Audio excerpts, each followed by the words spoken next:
Hello everyone, welcome back to our channel. ఒక cup గోధుమ పిండితో చేసుకునే చాలా సింపుల్ అండ్ టేస్టీగా ఉండే హల్వా రెసిపీ. డెఫినెట్గా ఈ ప్రాసెస్లో ట్రై చేయండి. చాలా సింపుల్గా అండ్ చాలా టేస్టీగా ఉంటుంది.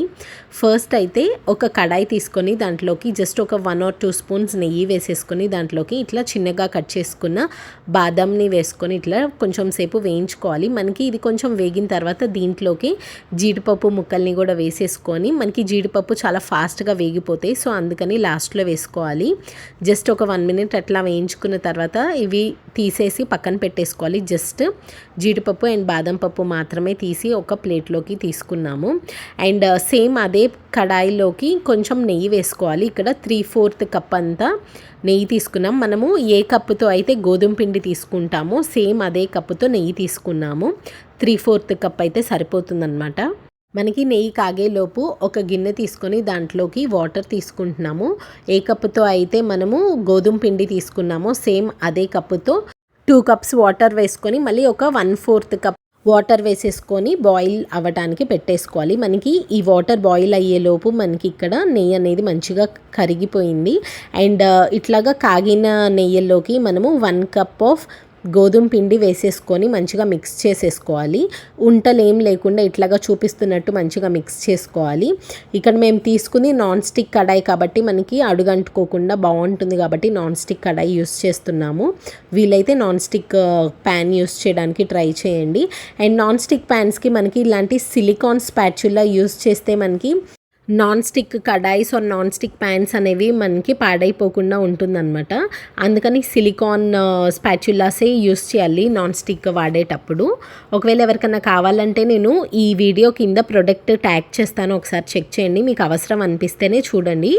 అండ్ ఇట్లా మంచిగా వేయించుకోవాలి. ఇట్లా లో ఫ్లేమ్లో పెట్టుకొని మనం దీన్ని వేయించుకోవాలి, లేదంటే మాడిపోయే ఛాన్సెస్ ఉంటాయి. కాబట్టి లో ఫ్లేమ్లో పెట్టుకొని మంచిగా వేయించుకుంటే ఆ పచ్చివాసన అనేది పోతుందన్నమాట. అండ్ టేస్ట్ కూడా చాలా బాగుంటుంది.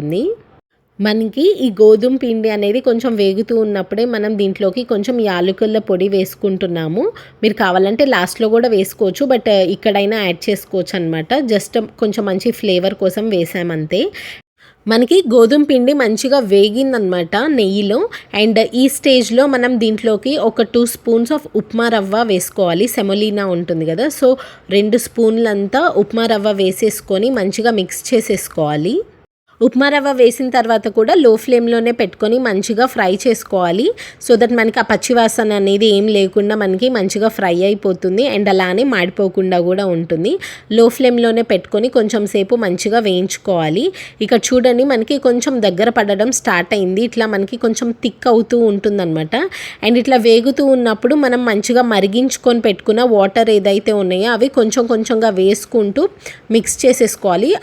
ఇలా చేయడం వల్ల మనం వేసుకున్న గోధుమ పిండి అండ్ అలానే ఉప్మా రవ్వ మంచిగా కుక్ అయిపోతుంది. మనం ఆల్రెడీ నెయ్యిలో వేయించుకున్నాము. అండ్ అలానే ఇట్లా వాటర్ వేసుకొని మంచిగా కుక్ చేయడం వల్ల మనకి మంచిగా ఉడికిపోతుంది అనమాట రవ్వ అనేది.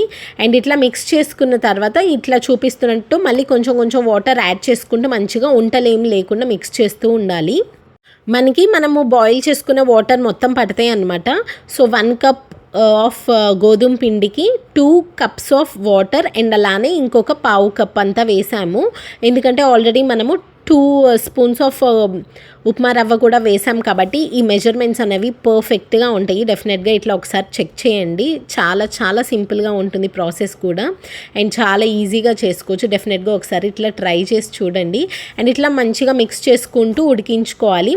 అండ్ మనం వేసుకున్న వాటర్ అంతా కూడా చూడండి మంచిగా ఉడికిపోయింది కాబట్టి మనకి పర్ఫెక్ట్గా వచ్చింది కన్సిస్టెన్సీ కూడా. అండ్ జస్ట్ ఒక పించ్ ఆఫ్ సాల్ట్ వేశారు సో దట్ మనకి ఆ టేస్ట్ అనేది బ్యాలెన్స్డ్గా ఉంటుంది కాబట్టి. అండ్ అలానే షుగర్ వచ్చేసరికి 1 cup ఆఫ్ షుగర్ అనమాట. 1 cup ఆఫ్ గోధుమ పిండికి 1 cup ఆఫ్ షుగర్ కరెక్ట్గా సరిపోతుంది. అండ్ చాలా చాలా టేస్టీగా ఉంటుంది. డెఫినెట్గా ఒకసారి ట్రై చేయండి. షుగర్ వేసిన తర్వాత కూడా మంచిగా ఒకసారి మొత్తం మిక్స్ చేసుకోవాలి. అండ్ షుగర్ అనేది మనకి మంచిగా మెల్ట్ అయిపోతుంది.